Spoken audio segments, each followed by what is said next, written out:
to welcome you to Westport Academy. We are so proud to host this community meeting, and we are letting you know that we too are cheering on this effort. And we hope that with all that is planned for tonight, as we are reimagining the Middle Branch, is a very productive meeting, and we hope that we can get this done for our community. Welcome.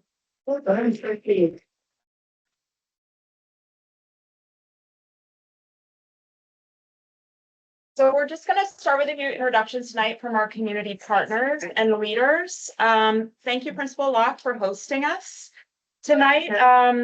I would love to invite Lisa Hodges-Hiken to say welcome and introduce yourself. Sorry to put you on the spot, Lisa. Good evening, everybody. I'm Lisa Hodges-Hiken. I'm Executive Director of the Westport Community Economic Development Corporation. We are the CDC, Community Development Corporation for Westport. We have a community land trust. We have a workforce development program, and we have a green ambassador program to help with clean and green. And we support the school. We were just on a partnership call earlier today. We do everything from helping them with back to school program, helping to sponsor their National Society of Black Engineers Junior chapter here. And we are so proud of the Westport Warriors, and we love the school, and we love our partners that we see in the audience. Hi, Brad. And just welcome. And we want to get all your feedback so that Megan can do her job and give us like the best waterfront ever. Thank you, Lisa. Board member Deborah Guest. Hi, everyone. I'm Brad Rogers. I'm the Executive Director of the South Baltimore Gateway Partnership.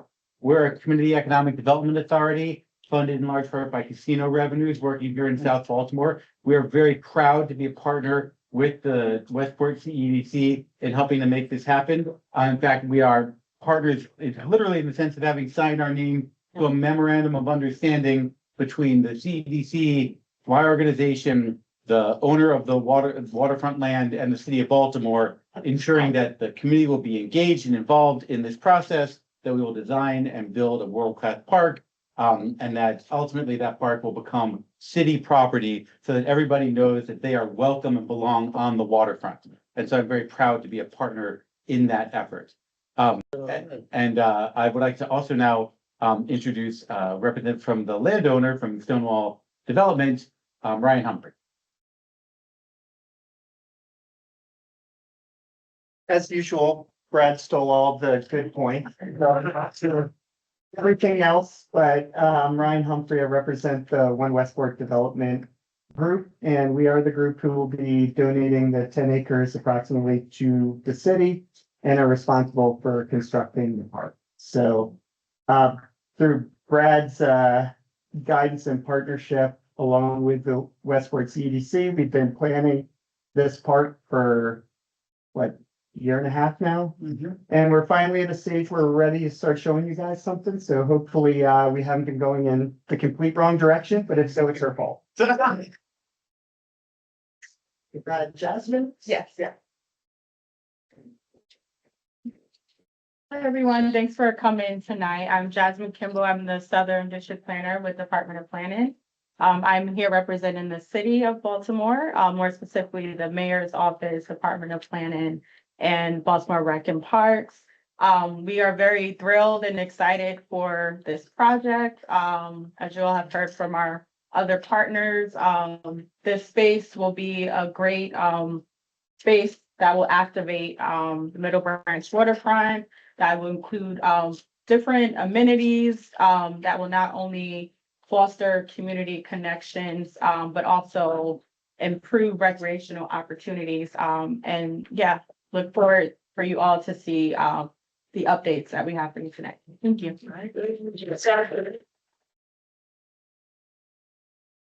Yeah. Hi. Hello, everyone. My name is Kristina Bigby.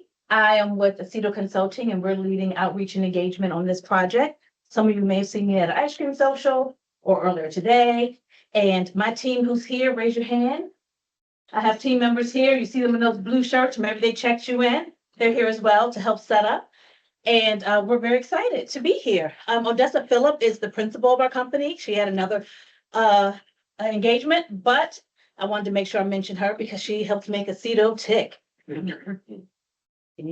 And think we can go to next up. Okay, so talk to you a little bit about the public meeting agenda. Well, first of all, you saw the first part where you got cheered on by cheerleaders. Oh, let me take the microphone just in case you can't hear me. Thank you. How's that? Can you hear me in the back? All right, now I don't have to yell. In case you didn't hear it before, I'm Kristina Bigby, Outreach and Engagement with Assedo Consulting.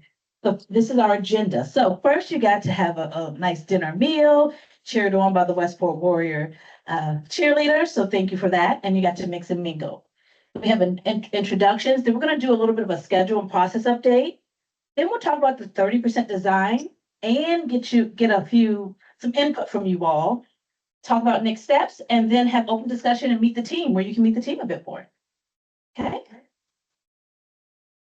Okay, so we are here at the public meeting number 3. As I mentioned, some people may have met us at the first public meeting in July of 2023.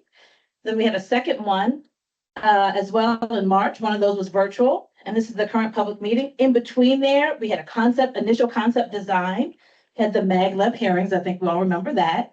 Some review of the design, then got to 30% design after getting feedback from the public. So we want to hear from you again. Next steps, we'll go to 60% design, hopefully, and then we'll have more meetings and then a final design in October of 2025. Okay, so I mentioned we'll get feedback. This is our test. We want to know where you're from. So pull out your phones if you have a phone on you. And you can scan this QR code, or you can go to slido.com and type in Westport Smith Cove.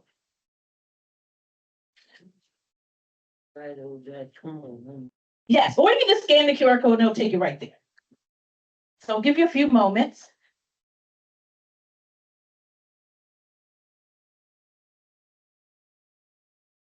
Okay, some people are from other communities. Has some Cherry Hill, South Baltimore. I see some people I know are from Westport in here as well. Okay, there's some Westport, Federal Hill. Okay, how many people still trying to get in? Okay, take your time, we'll wait for you. Okay. All right, for one of the others, does anybody want to say where that's from, where that is? If you chose other? Acontrolli Terrace. Okay, thank you. Montgomery County. Montgomery County, okay. Curious, how'd you hear about it? I helped start the rowing club. Oh, nice. All right, well, thank you very much. We're going to move on. Okay, and I'm going to hand this over to Megan. I will be back. We'll have more feedback. We have a few more questions for you later on. Thank you so much. My name is Megan Bourne. I'm a landscape architect. I'm here with my colleagues Jackson Plumley and Josh Ketchum. We've been working on developing the design along with with Assedo running engagement, and we've had engineers and other folks on our team as well. We've loved the collaborative process with SBGP, with the city, and with Stonewall Development to get us to this point today. So we're very excited to share the design with you and to get feedback from you on how that's going, how you think that's going. So just to orient everyone, we're looking today at Westport and Smith Cove, the waterfront parks on the kind of southern and western side of the Middle Branch. This area was part of a larger master planning effort that our office completed in 2022. That was a much bigger sort of comprehensive look at 11 miles of shoreline in South Baltimore, with Westport and Smith Cove being a really key part of that plan. Just to orient you again on where we're looking at today, this is what we're calling Smith Cove. So this is really where the Cherry Hill waterfront meets the Westport waterfront. Oh, I'm so sorry, it went black. Let's see what's going on. Oh, thank you, Justin. So this is where Westport and Smith Cove come together, or sorry, Westport and Cherry Hill waterfront come together at Smith Cove. This is one half of the project that we'll be sharing with you today. And the other half is the Westport waterfront. So you can see the Westport neighborhood behind, you see the light rail, and then you see the large waterfront parcel there today. The groundbreaking for this development is going to be happening next week. I might have stolen Ryan's thunder there a little bit, but it's very exciting. This work is happening. It's happening now. So we're at a really exciting point in our process. Again, just to orient you, some of our plans, this is a map of the site. So you can see the Westport neighborhood above. You can see the Cherry Hill neighborhood to the side, I-95 on the right-hand side. So this is the park and the area we've been looking at. We have, as you heard, there were a lot of introductions this morning. This is a very collaborative effort. There's a lot of partners in the project in terms of who owns the land today, who's working on these projects. There are a lot of stakeholders and different interested folks in these parks. And so part of our job, and there's a community, there's all of you. So part of our job as designers is taking all of the ideas and feedback we get from you, from those stakeholders and design partners, and synthesize that into a design. What we are really excited about is not to think about those as different parcels, not to think about it as different stakeholders or different owners, but to think about the opportunity of improving 30 acres of waterfront in Baltimore. That's a huge space. It has so many connections to the neighborhoods and the communities around the Middle Branch, and is an incredible opportunity.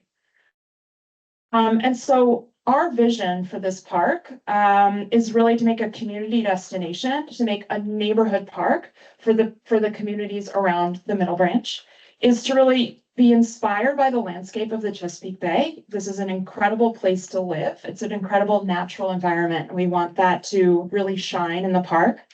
And we want to celebrate the neighborhood history and legacies here. So we're not starting from zero. We're starting from a really rich timeline and history of place here in Westport. And we want that to really come through in the design.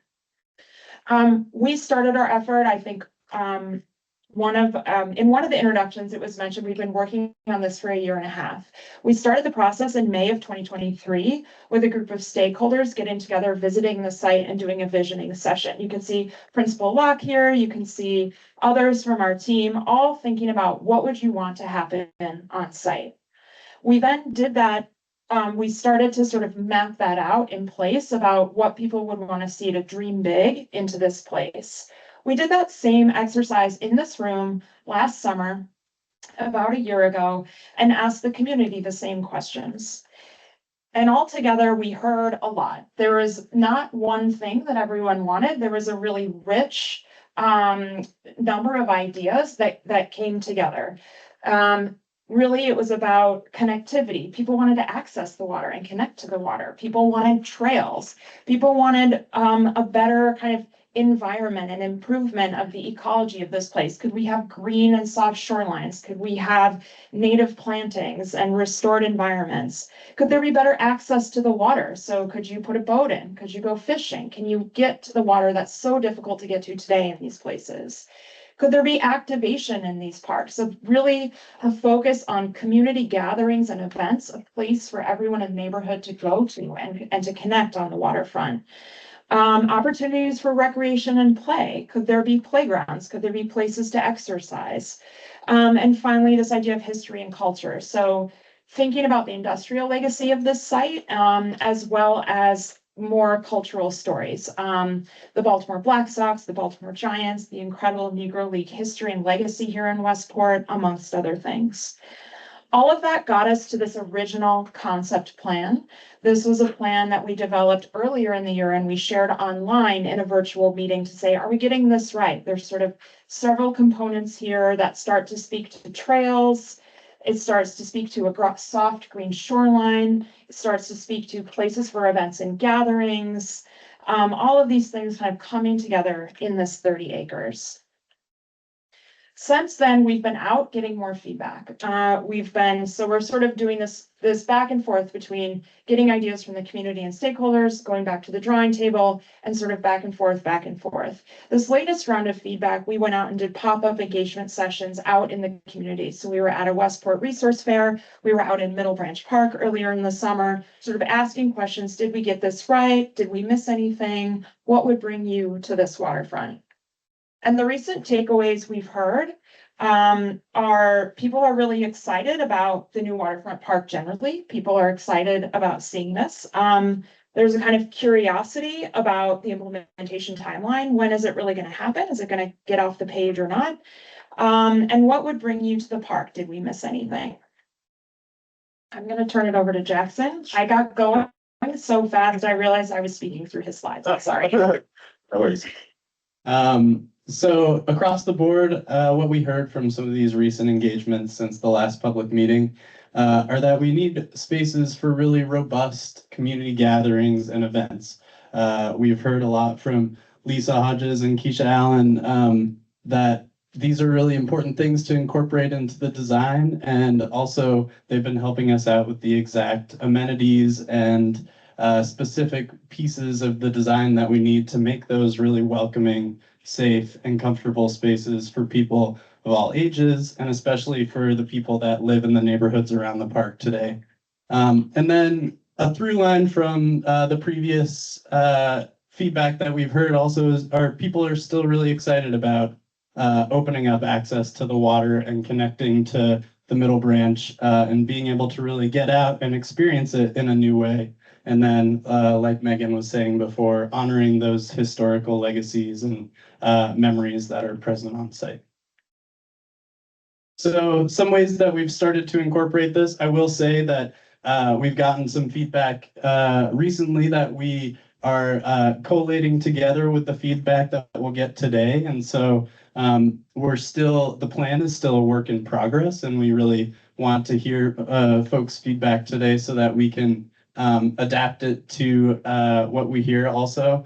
But we've started to add in more places for community gatherings. So at 13 and 14, the river balconies and the Clare Street porch, we really see these as places where people can come together, just hang out or have a cookout, picnics, and just be together. And then at number 17, getting to the theme of history, we have also been engaging with the Parks and People Foundation and the team that they've been leading to develop a memorial for the Black Sox team. And so we're trying to explore how that might be able to fit into the park design. And then for the riverfront connections and water access, we've really been looking at a fishing pier and a sort of gentle gravel cove that could lead people more safely down to the shoreline and improve that water access in the future. So we've started to incorporate a little bit of the feedback that we got from the concept design plan and are still working to incorporate feedback going forward. So this is kind of how it's all starting to shape out. These three areas for environmental education, a neighborhood park, a trailhead to the broader waterfront, all stitched together by about 1.5 miles of new shoreline trails for biking and walking. I'm going to pass it over to Josh, who's going to talk a little bit more about the trails. Hey everybody. So this is the first part of the Reimagine Middle Branch Trail. That was a 3-mile loop trail. And this is really exciting. It's not just a trail system, but it's about 1 mile of a trail that also has destinations along its way that are part of the trail, integral, and key connections back to Cherry Hill and through the Westport community at Winburn Street. The majority of the trail is a separated use trail, so faster moving bikes. You see them over there closer to the waterfront. They're separated. There's vegetation, offering a nice buffer, and there's this more intimate trail, a pedestrian trail that interfaces the development and the park system that you see here. In some locations, we have to use a shared use trail, and we really saw these as opportunities to create destinations. Here is a boardwalk which connects Smith Cove to the One Westport development, and it really brings people to the water and creates this amazing amenity that you see right here. Also, part of the trail is the connections to and from the community that we spoke about. Winburn Walk leads right into Westport, the community, and then it terminates here at this new fishing pier, which allows people not just a spot to fish, but get great views of the Hanover Street Bridge and access to the water. And you can kind of get a glimpse of that soft gravel beach that Jackson was talking about. Is this Hanover Street side or is this on Winburn Street? This location right here. So Winburn Street, if you follow this all the way out, it would go into Westport. That is Wenborn, and this is Wenborn Walk. It's sort of the continuation of that. If you imagine it going straight from Westport all the way to the waterfront. And at the end of that, you look out and you see Hanover Street Bridge. Okay, okay. So part of that trail is these destinations that we're calling balconies. And it's just this amazing opportunity to integrate nature, places of respite, and then access and views of the waterfront. And as Megan had said, a lot of our inspiration you might have seen from that balcony detail really drew from the Chesapeake and what is in the environment. We really want it to be a place that belongs here and is from here. And here's one of those balconies, a view of that. You can see this is a more intimate one, and it also interfaces, we're calling it an artifact balcony. There's a lot of remnants of the industrial heritage there, and you can view that from some of these. One is at the end of the swing bridge, and so there's a lot of variety and, you know, many spots to gather and have events depending on their size. So we want to hear from you. How do you think you would come and visit the park? So yeah, you can scan the QR code. If you're having trouble, I think a few people might have, you can raise your hand and we can help you. Yes. First, if you scanned it, you don't need to scan it again. It should be the next question that pops up. There may be a bit of, may I? Yeah. Thank you. There may be a bit of a delay between when it's on the screen and it's on your phone. If you were not able to access or you just got in, please raise your hand and a team member of mine will help you. Was anyone unable to access this Slido?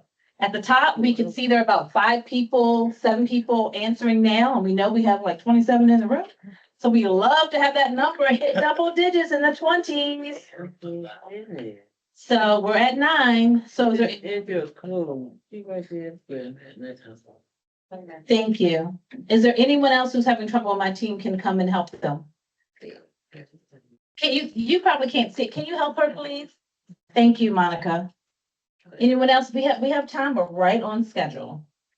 So we're happy to help you. If you already scanned the first time, it automatically goes to this question. I'm an annual thank you. Okay, we need to ultrasound your face. But while you're doing that, I will say first question is, what is the main method of transportation you would use to get to the park? So far with 16 people, so that number's in the double digits. Let's get it to at least the 20 to 20. People are saying personal vehicle. The other options are to bike, to walk, or maybe you're in a wheelchair, or public transit, or a taxi, or a ride share like Uber or Lyft, or maybe you're carpooling. Yes. Okay, excellent. Anyone else? Okay, Jasmine's helping this young lady here. Everyone else? Okay. Just add the, Yes. Okay. Always, thanks. Okay. I'll just add the reason why we want to know this and why this question is important to our design is so that we can understand how many the bike network is extensive through the park, but we need to know if people are coming by personal vehicle, do we have the right amount of parking spaces? Are they located in the right place? Are they convenient for folks? Are we providing safe access from the communities? Access is limited by foot today, but we want to make sure that we're doing everything we can to bring people from the neighborhood to the waterfront by foot or by bike. Thank you. All right, so we do have 21 people who've answered, so we're going to move on. It will be open until we go to the next question. Okay. So along with those trails, along with moving through the park, that over a mile of trail, as Jackson and Josh described, and all of the smaller kind of points to stop off and take a rest along that trail. The park design includes kind of 3 primary destinations within that park. 30 acres is a big space. So we're very lucky to have that much space to work in. So we have 3 nodes where more activities will take place, and those nodes and those destinations are connected by this trail system. So we're going to walk through each of the destinations in a little bit more detail so we can zoom in and see really what's happening there. The first one we want to show you is in Smith Cove. So this was the destination on the left on the screen. And now we've also rotated our plan. So we're looking north. So this is Waterview Avenue at the bottom of the screen to orient you. And then this is Coloman Street on the left side of the screen. This white parcel here is parcel A. That is a part of the One Westport development site. So that is sort of under development right now. Around that is the park space that we've been thinking about and focusing on. So you can see at number 1 is a trail. So you start to see the separated bike and pedestrian trails that are winding through the space. At number 2 is the pedestrian trail. So if you're walking on foot, you're going to have your own speed to work on versus if you're on a bike, you can go much quicker. This is kind of best practice. And the best way to design and build trails is to have separated uses. And we're doing that here at the Middle Branch.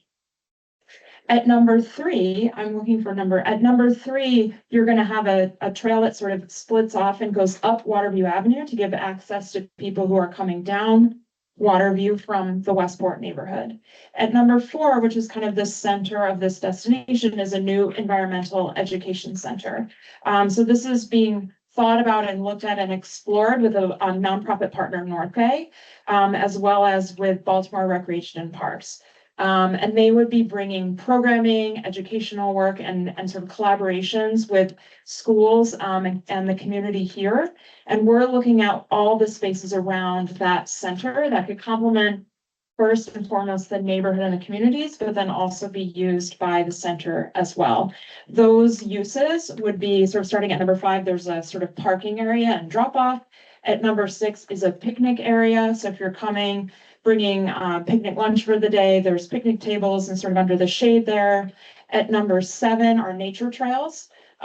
This one to the left would be a kind of upland going through a meadow. The other one would be lowland through woodland. At number 8 is an outdoor classroom that could be used for community events, yoga classes, kids events, school events, as well as by the education center. And then at number 9 is the boardwalk that would connect you from Smith Cove to Westport, which we saw in one of the images that that Josh showed you earlier. This is a rendering of that picnic area. So you could start to see how the tables would be underneath a kind of canopy of trees for shade. And then you're starting to get some of the woodland planting that you would be experiencing on those nature trails to the right. Here is the outdoor classroom. We're situating this outdoor classroom on a natural high point in the park. We would clear the vegetation and you have these amazing views out over the water.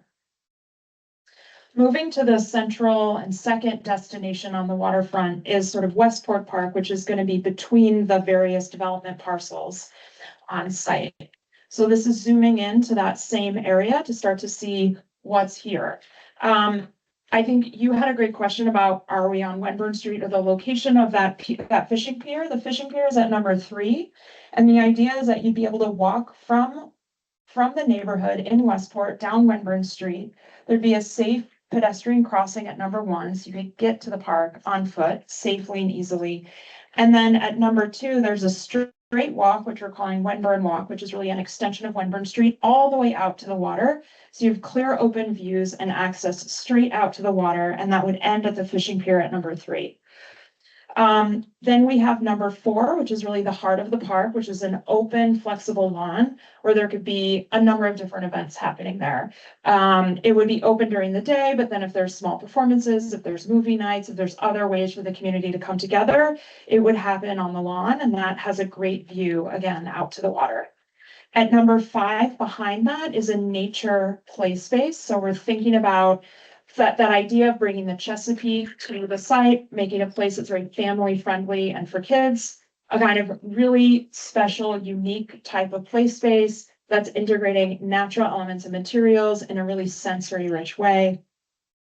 Number 6 is the Memorial Walk. So again, thinking about these partners we have at Parks and People, they've been developing a tribute or celebration and memorial of the Black Sox team. We're sort of working in collaboration with that group, but right now the idea is that would be a kind of walk that would weave through the park and have different memorial elements associated with it. At number 7 is the Gravel Cove. I think we mentioned ecological and environmental health is really important to the project. Sort of rebuilding and restoring the shoreline, kind of where water meets land, is really, really essential and sort of maybe the most important place that we can think about improving the environment here on site. At the park, we're really excited to have a little bit more space and really spread out and make that a much bigger, sort of gentler gravel cove and sort of entrance into the water. This could be a great place to put a kayak into the water. It could be a great place to sort of take in the views. At 8 and 9, you can see our bike trail and pedestrian trails. So just a zoom in of kind of how those weave through the site as well. Just a couple of views of that, sort of eye level views to walk you through the park now. So this would be that at-grade crossing coming down Winburn Street, and you see that view all the way down to the water here. This is moving down Winburn Walk, so you get views out and you can see the fishing pier in the distance.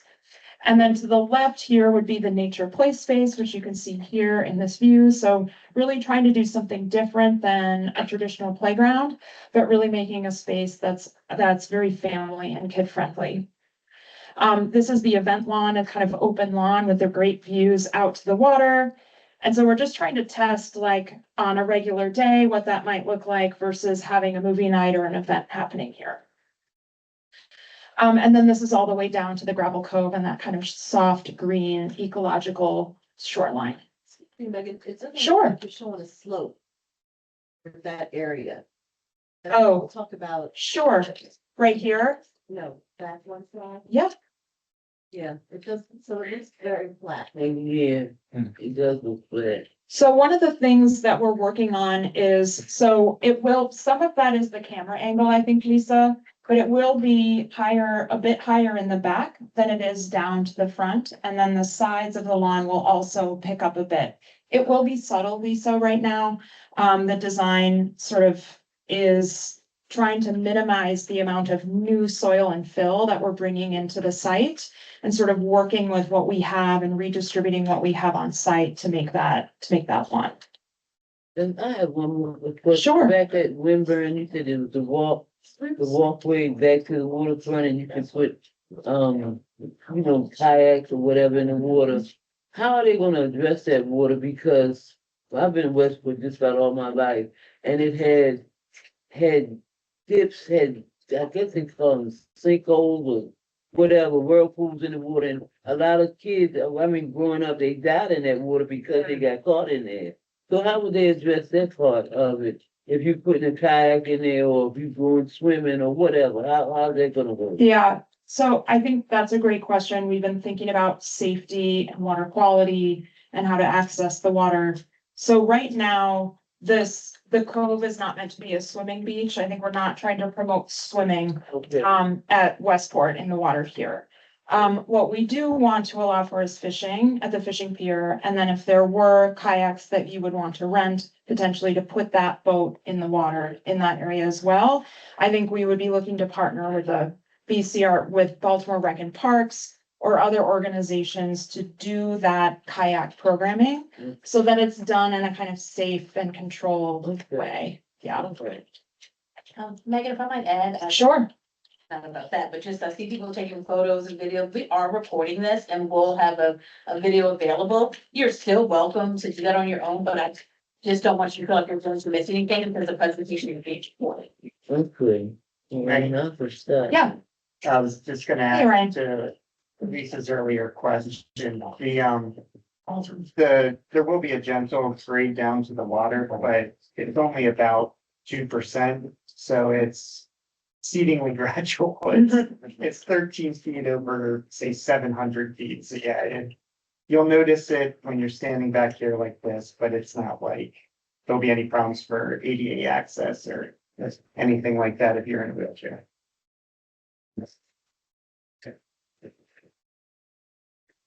All right. So this is just another view of the park. This is looking from Middle Branch back to Westport. So you can sort of see all those sort of major components here again. The Winburn Walk and pedestrian crossing to the fishing pier, the lawn at the center of the park, the nature play space and the memorial at the upland side, the city side of the park, and the cove down at the waterfront. We just wanted to flip this view. This is not our drawing. This is, but we did want to show that we're collaborating with the group. This is a kind of concept for the Black Sox Memorial that would be done in the park. So we're just here I think the big concept here that we're all excited about is the idea of a memorial walk, that it wouldn't be a single moment in the park or location, but that there would be a walk where we would tell the stories of the team, we would celebrate that legacy and history in the park, and that is sort of continuing to be integrated and thought about as we move forward in the design process.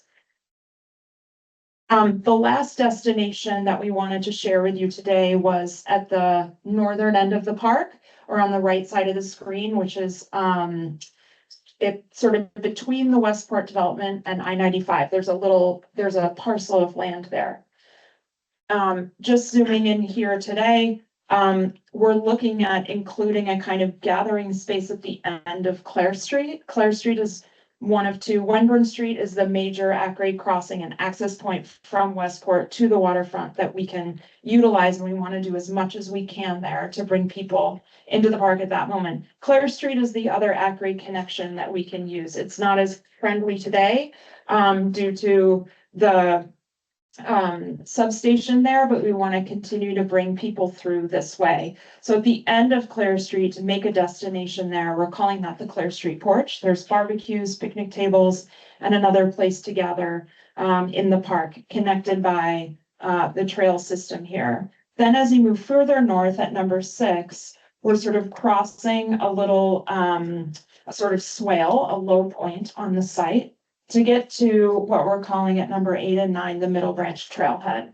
So this is a parking lot and a place to bring, if you're coming from further away, if you want to take a longer bike ride on the weekends and go all the way down to Brooklyn and Curtis Bay on your bike, you can park here, pull your bike out, and go on your ride. So this is another, and along with that, sort of restored meadow and nature trails and views out to the water. So here you can see a balcony, one of our balconies along the trail. This is aligned with the swing bridge. So again, sort of thinking about that industrial legacy and the history of the site, opening up these views so that we can all see this, what we all know, and is one of, I think, the great sort of views out into the Middle Branch, looking at the swing bridge here, celebrating that. And then this is what we just talked about, the Clare Street Porch. So the place with picnic tables, umbrellas, and barbecue grills out on site. So that's the full project. That's a kind of look, the kind of walkthrough of the Westport and Smith Cove waterfront parks, the 30 acres, a 1.5 miles of trails, 3 destinations, ways to access the water, connections to the communities, and places for the community to come and gather on the waterfront. We have a few more questions. And we want to know from you all, did we get it right? I think is the question, like, is this in alignment with what you would want to see on your waterfront? The way we want to ask you this is, with these activities, the activities that we're hosting in this design, would this bring you to the waterfront? Is this something you want to see? So we'll invite you to answer this question here too. Yes, and again, you should already be logged in, but if you're new, and I did see 1 or 2 people walk in, you can scan this QR code with your phone and it will go directly to the questions. Or you can type in slido.com and put the code Westport Smith Cove. We have over 20 people here, so I would love to see that number at the top corner get to at least 20. And the activities are that we're talking about: small community concerts, performances, events, maybe the Westport Warrior cheerleaders perform out there at an event. If you're gonna walk, it says, or rolling on waterfront. So rolling could be anything from a wheelchair or inline skates or roller skates, right? Would you like to just enjoy nature? Maybe that's your top. Biking on waterfront trails, nature and sensory-based play, and community gatherings, picnics or cookouts, and fishing is one of the options as well. So far, we're asking people to rank their top 3. So far, and you just kind of do that by sliding that up. So far, we really seem to be concerts, performances, or events is number 1, but really close was walking or rolling. So just being able to either walk or use that waterfront trail. And then some people just want to enjoy nature. Oh, what, biking moved its way on up. We have a little race here. Fishing's on there too, but no one has voted for fishing yet. No one has selected fishing yet, but please. If you say select 3, but it won't. Oh, you know what? It might, our screen is too small and the wrong orientation, so I think we can't see You can scroll it. fishing. You should be able to scroll up. I tried and it Oh, like okay. flipped to the next slide. We were having trouble with that, Okay. but just so you know, fishing is here. I'm sorry we can't see that tracking. But we will have those results after the Right. meeting. It'll probably show up on your phones. Right, but the top three, but it's still showing you kind of the top three with biking and, well, biking and enjoying nature were tied, but we have 15 people. We'll give you maybe 30 more seconds to put in some answers if you haven't answered yet. I do believe we have to submit for this one. Okay, anyone having trouble, needs help, assistance? We'll see. Yeah. Question in the back. Yeah.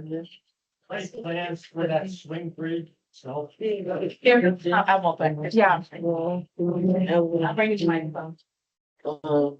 community gathering, they won't say. Do we know what's happening to that swing bridge that's there now?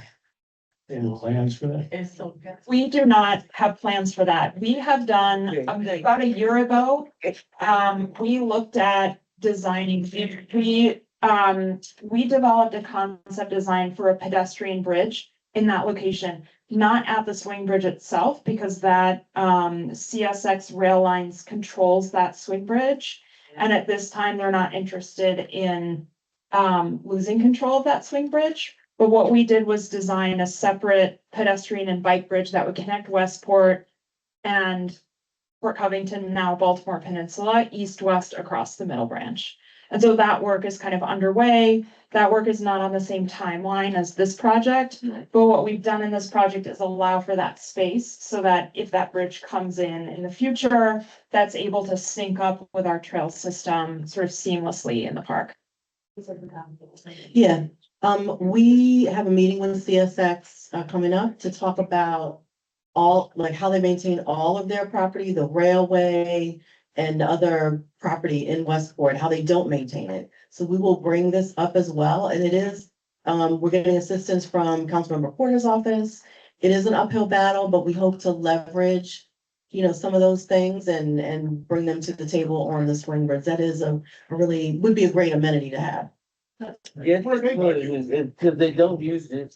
Right. Every bridge has Thank been you. used in 40 years, it's not that bridge. And been, that's ridiculous, they didn't get that up. Did you want to add something about fishing? Oh, I was just gonna say that the options that aren't showing up but are included in the list are kayaking and visiting the Black Sox Memorial. So those are also included and you can vote for that. Thank you. I think we're good to move forward. Thank you for your questions. Okay, did we miss anything? Thank you to move it forward. Right, so the question here, and it should pop up on your screen, is there something you would like, did we miss anything first? The question is, no, I love the plan as it is. And then the second is, I would like the park to include something else. And then the next question would be what you would want that something else to be. So far, no one in our corner. Oh, we see people are participating. Thank you. So someone loves it. Thank you. Thank you. Confident. Thank you for, yes, thank you. I think it's a good time to kind of remind people of where we are in the process. I think this is a moment where we're gonna be moving from kind of big picture vision concept thinking into developing the sort of detailed technical drawings that then contractors will use to build the park. So we're at an exciting moment, but it's kind of inflection point in the design. So if there are things we missed, if there are things you want to see in the park, now's the time to tell us, because once we get into that technical design phase, it'll be much harder to make those bigger changes. And so that's why it's really important. And we're so glad you're here tonight to give us this feedback, and the timing on it is perfect to give us that feedback right now. Right. I do want to give people, there are only 6 people, just a few more seconds, 30 seconds or more to do this. If I might, I will announce one of the raffle winners while we wait, so we can get that number up to our double digits. Okay, so this is for a $25 gift card. Pull out your ticket. If you haven't responded yet, if you're still responding, you can't pull out your ticket yet. So, okay, this is 300519, and you must be in attendance to win. 300519. This is the door prizes. This is just for being here and showing up, 300-519. Going once, going twice, 519. Okay, that one's gone. All right, 300-543. 543. Must be in attendance. People leave. I guess that was them. All right. That's terrible. 300-541. Okay. There you go. Give you, Oh, thank you. It's a $25 Walmart gift card. I mean, Okay, thank you very much. All right, and then we can move forward. We have 12 Kristina, here. Kristina, can we see what Yes, people click to the want? next Okay. one. Mhm. There you go. Yes. Here's what people are saying. Mhm. And we said, if something is missing, please specify below. Or you could leave that blank. So maybe include restrooms or drinking fountains and dog water fountain, like Meadowwood Park. Looking for a recreation center for the community in the park. no, that's too much. Someone else wrote, Sorry. well, no, it's okay. We want to hear some people may be a yay, some people may be a nay, but we're here to hear from you, so it's okay. What kind of traffic calming safety measures will be used when connecting the community to the park? And then something to help seniors so they can have a peaceful time at the park. It's an exclamation point on that. Picnic options, but maybe they're already in there and we didn't discuss that. Is there anything else you can see on yours that we can't? Okay, Jackson will pull up on his phone to see if we're missing anything. Picnic and stuff. So maybe we can, did you want to talk about, I know we talked about the porch as well. Maybe those are options where people can picnic. Mhm. Did you want to respond to any of the other comments? These are great comments. I'll say number one, I would love to know like things to help seniors relax in the park. It'd be great to know more sort of specific things that can help us. Is it more seating? Is it more shade? Is it garden spaces? Is it more greenery? Like what specifically would seniors like to see in the park so that we can then make sure those things are incorporated into the design? Great question. I would say maybe like a little small planting area, you can start a little garden or, just a little meeting place, they can come and have coffee in the middle of the day and just a chit chat room or something, or chit chat on the bench or, something just that is not everybody involved. The seniors can take their time, man, you have to be rushing. And I want to make another comment about the recreation center. Mm-hmm. It is a recreation center in the community, and that brings a lot of mixed use. I just think it would be too much, to have that going on and then the recreation center. It would just be, for my opinion, that's only my opinion. And I've worked in it, and we have the Boys and Girls Club, and it's too much. It would be real busy. Really. Thank you. And we are here to hear everyone's opinion. I do see there are some more comments here that I will read off, but did everyone who wanted to speak about the senior ideas have a chance to speak? Yes, ma'am. Probably shade floors, because like a little area where they can Yeah. be shaded, like Yeah. shaded area, just Mm. because they elders, With when they seats. sitting With seats. with a Mm. lot of seats. Yeah, right. Yeah. With lots of seats. Okay. Thank you very much. So we heard community garden, an area where people can sit and chat as well.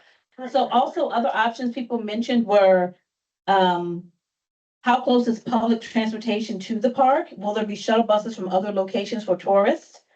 Bike parking and mechanical station, people felt like that was missing. Protections from private development so that they will not manipulate the land. And at least one comfort station and free public Wi-Fi. Would you like to comment on any of those, or is there anybody who heard that and wants to comment or expound on that comment? Is there anyone who wrote those who wants to expound on that? Or do you have a comment on any of that from the design perspective?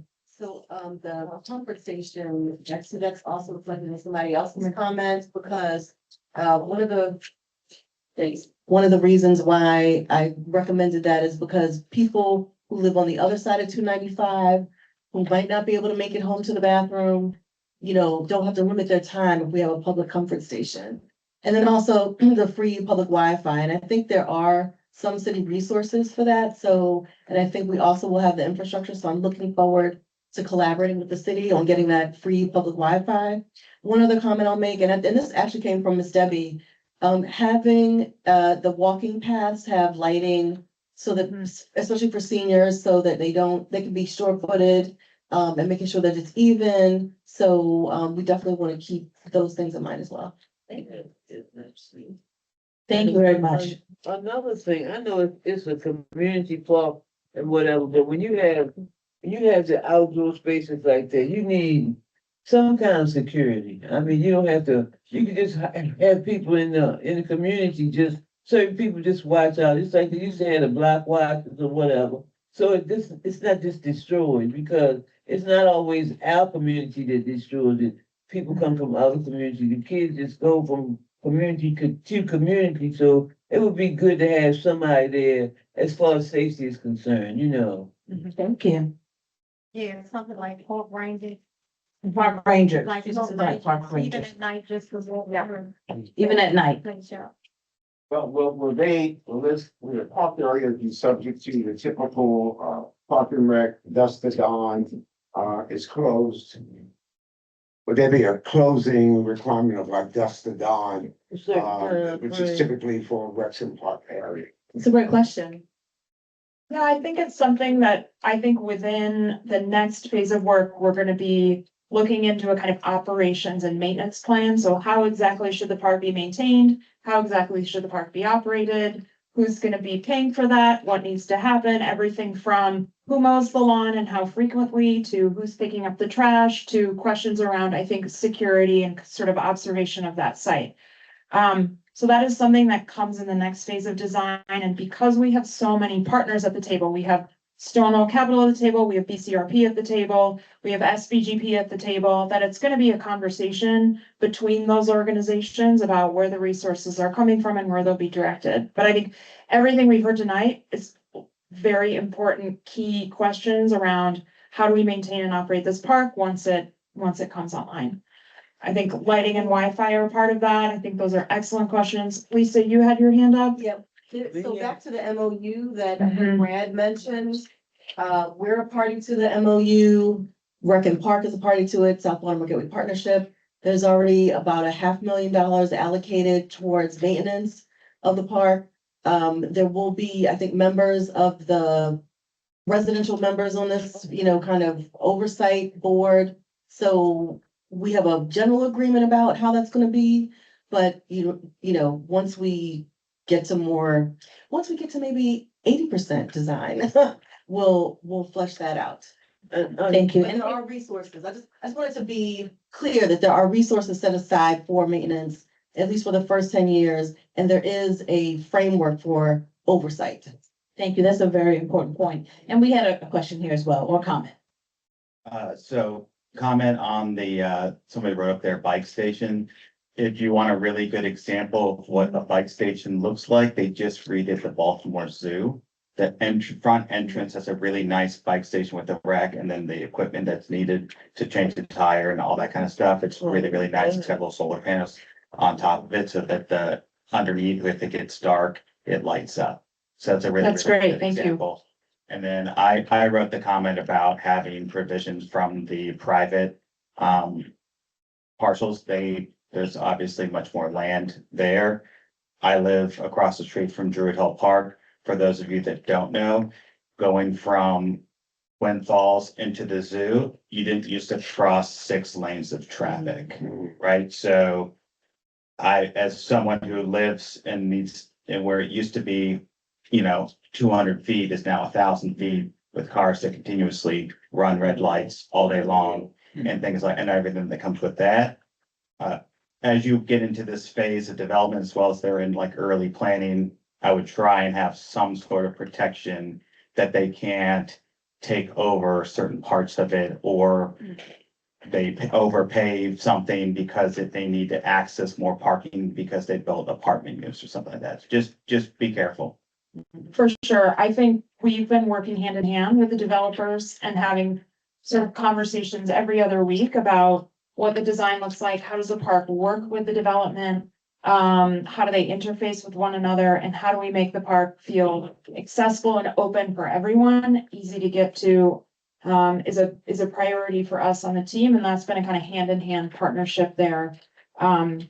So, but thank you for that point, and I think, thank you for the suggestion about, the zoo as well. I think I could see the trailhead being a perfect place for a kind of bike center, right? Kind of place to park your bike, but also repair it and do these other things, have a drinking fountain there, and it makes a lot of sense to pair all those things together at a trailhead where you're gonna come and head off on a big ride.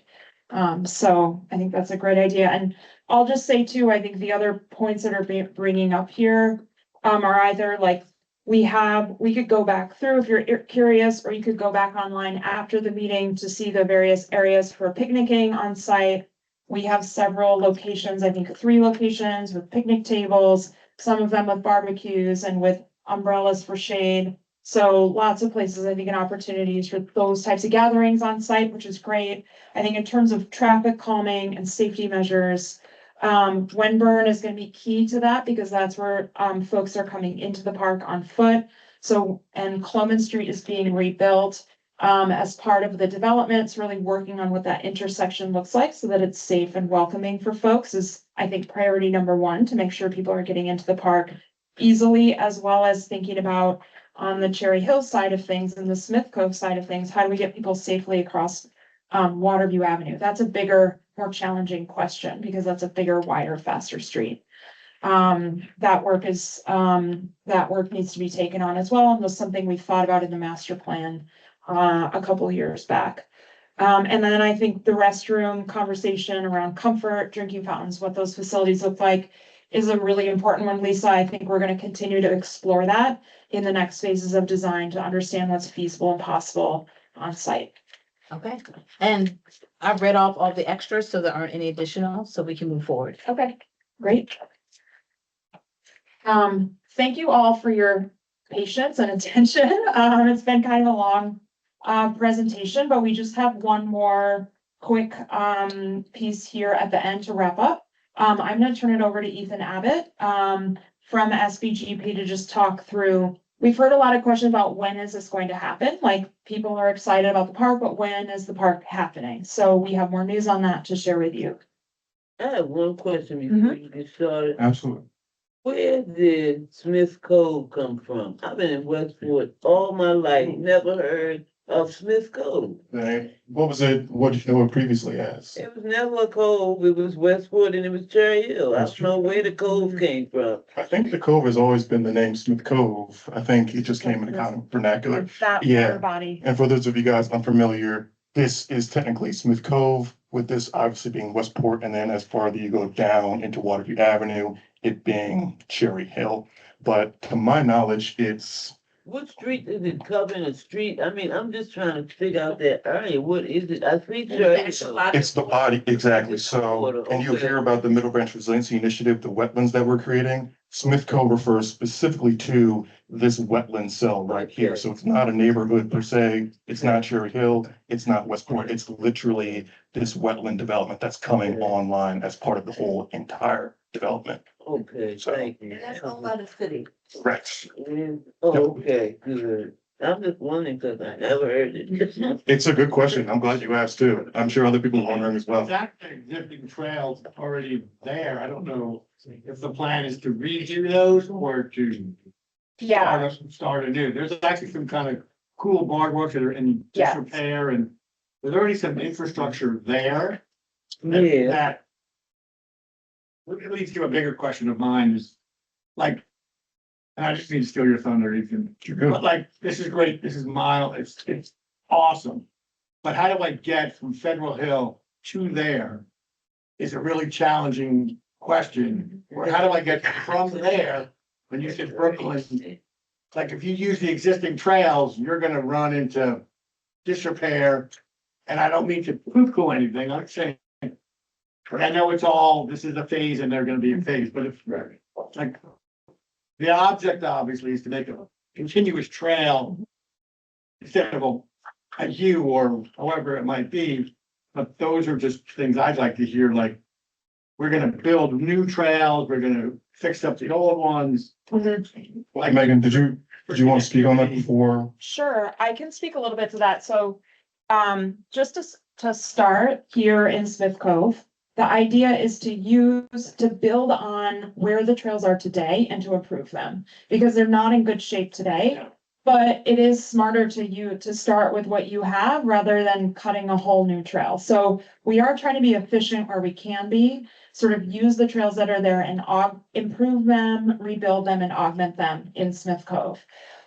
Expanding from Smith Cove, I think, we mentioned the Reimagine Middle Branch plan at the top of the presentation. That is covering 19 neighborhoods, all of South Baltimore, 11 miles of shoreline.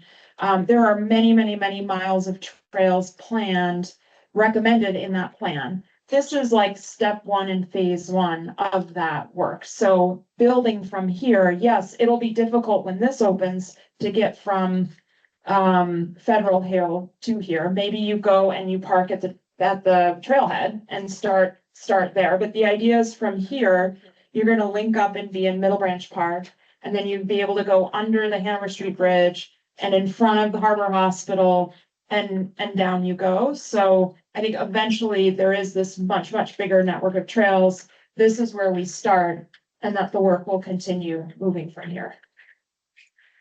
Yeah.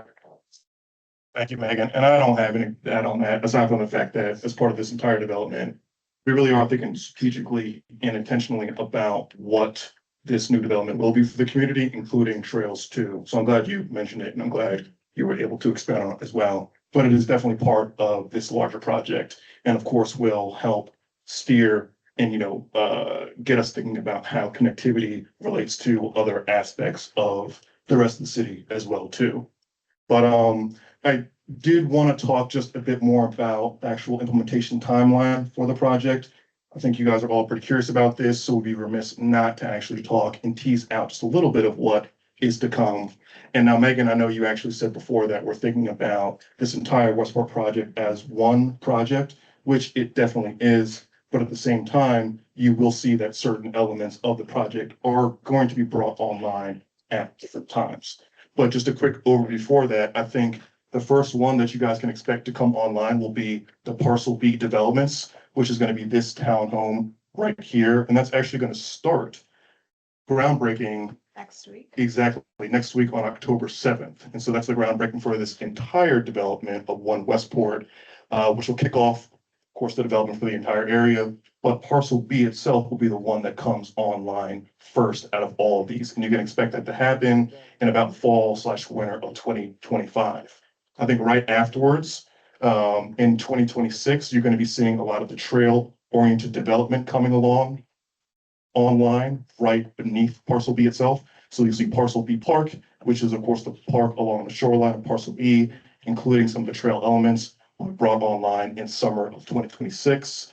As we move across the way to Parcel C, D, E, and F is where the other elements of the larger waterfront park are going to be brought online, with the majority of C, D, E, and F coming online in fall and winter of 2026. And then some of the rest of the parcel, in addition to the trail elements that surround it, coming online the next year in summer of 2027. And now, I guess going back over, same thing with Parcel A. Parcel A and Parcel C, D, and F, D, E, and F are going to be brought online relatively in the same time frame, again, in fall, winter 2026/summer 2027. Now, the biggest question mark is, of course, the Environmental Education Center, and of course, the accompanying wetland that is going to be surrounding it. These are still in the works, and we don't have a definitive timeline for these right now, so we can't give any specific numbers, but generally, you could probably say that they'll be brought online sometime within 2025 to 2027-ish, mirroring the overall timeline of this larger development. So again, this was a snapshot for you guys. If you guys do have any more questions, please feel free to answer them. Of course, some of this may change going forward, but I think you guys can stick to this as, what you guys can expect for the project going forward. The three different, you mentioned that it was 30 acres. How in size, like what is Smith, what is Westport, and what is the trailhead? Like, is there a breakdown of? There is. I'll have to go all the way back to the beginning. We got you. And Lisa, I know you got a comment too.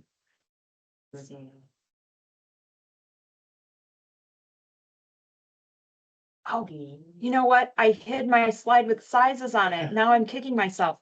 I think that this is about 12. I think that the green is 10, Ryan, or 11? It's about 10. 10. And then the yellow is about 8. So that's how the 30 gets broken down. So I just wanted you to just kind of speak a little bit about how the trail development depends and is interconnected with the townhome and the other parcel development. Just to give us people a sense that, you know, you can't do one without the other, so that they understand, so everybody understands that. Let's move forward. Yeah, I can speak on it. Yeah. So, the Department of Planning was very concerned about the timing of the trails versus the townhomes. And, for the first section, which is parcel B, which is that middle white block, the rule that they set up was that, by the 100th use and occupancy permit, they wanted the trail to be complete. And I assume that we'll be under very similar rules to the section on the right. So I think there's the city sort of ordinance side of the connections. There's also just the construction connections. So how the townhomes are being built, the grading that needs to be done, the utility work that needs to be done, that all needs to happen. That work all needs to happen before the park can come in. So if you think about it as the development work is the rough grading, the utilities, this is sort of, that's the cake, and then the park is the icing on top, so to speak. So we need to come in and follow the development work, because the park cannot be built first, just from a pure kind of constructability thinking. And so the development is also really setting up the park in terms of everything that's happening kind of below ground and beneath the surface as well. And I think we're just right coming up on time, right, Kristina? So I would say we've kind of reached the end of the presentation. Thank you all so much for your questions, for your input, for your time tonight. Probably above all else, your time. The design team is gonna stick around for a little bit. So if you have additional questions, if you'd like to talk to anyone, please find Kristina or someone from Assedo or someone from the field operations team. We'd all love to chat with you if you have more questions. And you can always find us online. Yes, you can go to reimaginemb.com. That's for Reimagine Middle Branch, reimaginemb.com. And also we will, as you're asking people questions, we'll be calling out those last 4 raffle cards, numbers, so gift card numbers for the raffle. Also, please note, if you did not get a chance to get one of these lovely everything that is real was Imagine First backpacks, you can go ahead and get one from over there. Also, the water bottles made out of recycled plastic are for you as well. We also had a flip book over there. I don't know if I see it, but it's actually, that one's not to take with you, although we do have some other materials you can take with you. That's just, we take that to every meeting. So yes, please talk to people. We may have a comment card if you want to leave some additional comments. And again, help yourself to any extra lunch boxes for your family or any bags, a water bottle for yourself. Thank you.